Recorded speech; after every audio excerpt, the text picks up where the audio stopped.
James, can you talk about how the line-out and everything around the line-out has evolved and changed or been tweaked since Paul O'Connell has become involved? Like he spoke about it yesterday, and just in terms of how you're all working together and collaborating more efficiently, for want of a better phrase. Yeah, I think it's improved over the last this campaign really, which has been great. I wouldn't say there's been a massive change to the nuts and bolts of our line-out, but I suppose I think what he's introduced is little small intricacies and just levels of detail that really make the difference at this level.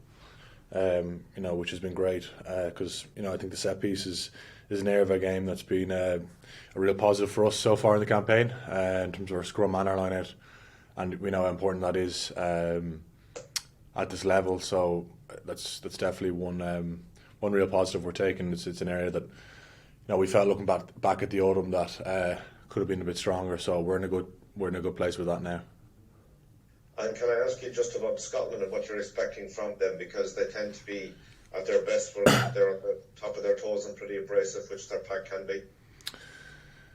Yeah, I mean, I think they're a very strong side who'll be very, very motivated playing in Murrayfield. I think they've shown how far they've come even since the autumn in the campaign so far, and I think they're a very dangerous team. You look at their back three, Van der Merwe, Darcy Graham, Stuart Hogg. In terms of attacking threats, they're probably as dangerous a back three as you'll come across in the tournament. So I think our defence will be massive. Our connections on defence will be massive. Our connections on our kick chase. So very dangerous side, and that I suppose talent is matched up front as well. They're an aggressive, pretty abrasive pack, as you said. So it's a big one for us. Thanks. Have a good week, man. Nice. Hi, James. I don't think you've ever lost to Scotland. Does Ireland's good recent record against them, is it irrelevant? Does it count for anything? Probably doesn't count for a whole lot, to be honest. Every time you play a test match, it's another opportunity. It's another game. So once the game starts, I think how you fared against them in the past probably doesn't count for a whole lot. It's a new game. I always think Scotland and Murrayfield is also is a different challenge. Obviously there'll be no fans there, but it's still it's still a different challenge than it would be if we were playing them in the Viva. Scotland sometimes, we see it in the line-up before, they seem to have something up their sleeves. Do you almost have to fight fire with fire in that sense and have something yourselves as well? Yeah, we're always trying to balance our game and have a bit of variety.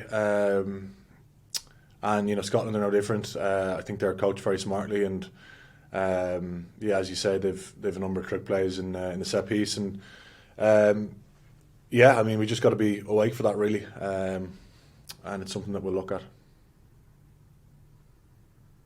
Hi James, Paul O'Connell said yesterday that he wished he had more time with you guys. Every time he has a session with you, is it the same for you guys? Are you left wanting more? In terms of the line out and stuff.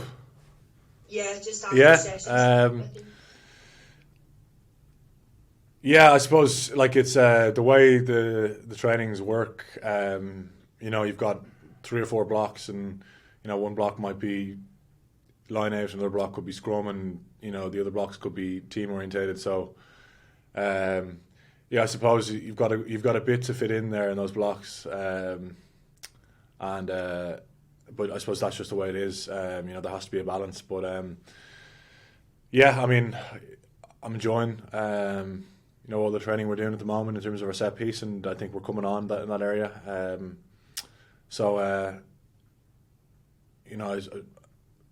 Do I want more? I think we're trying to fit it in as best as possible around training, but I think it's working pretty well at the moment.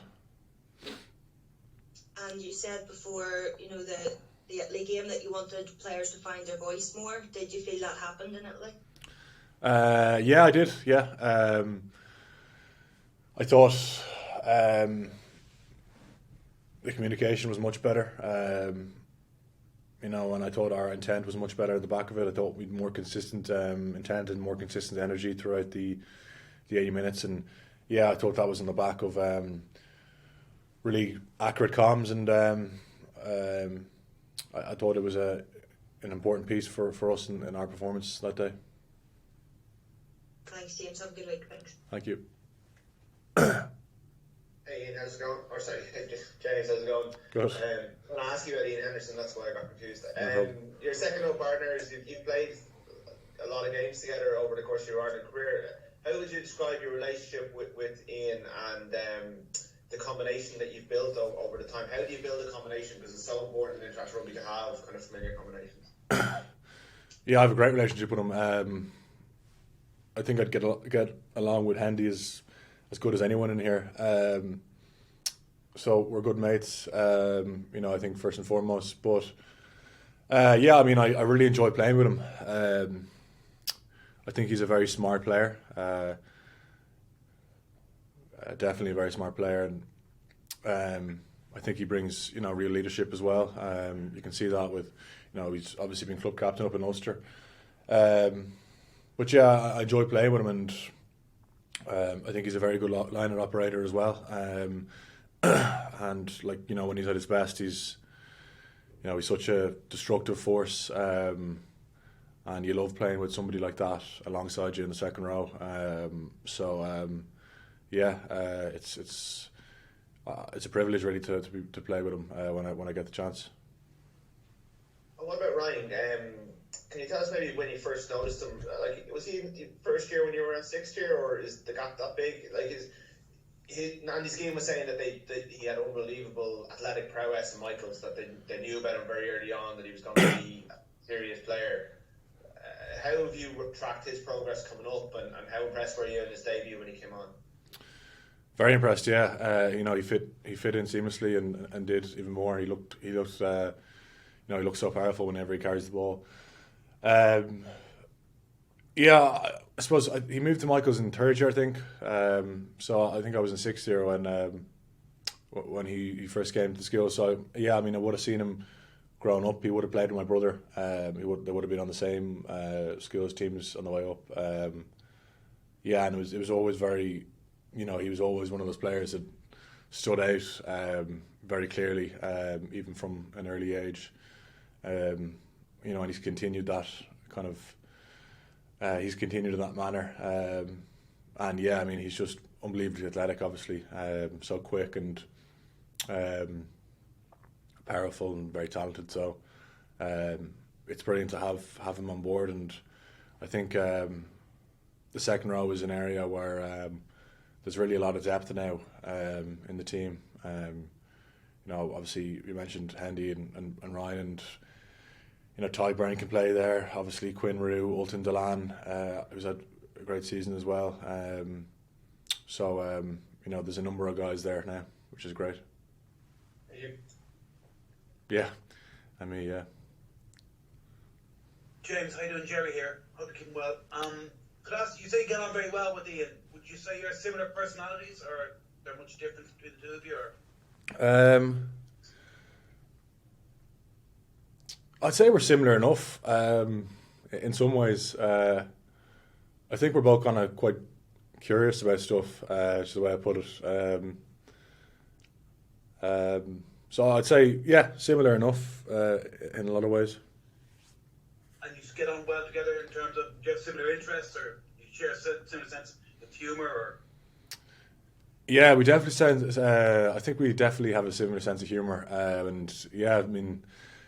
Similar interests as well. We both love food.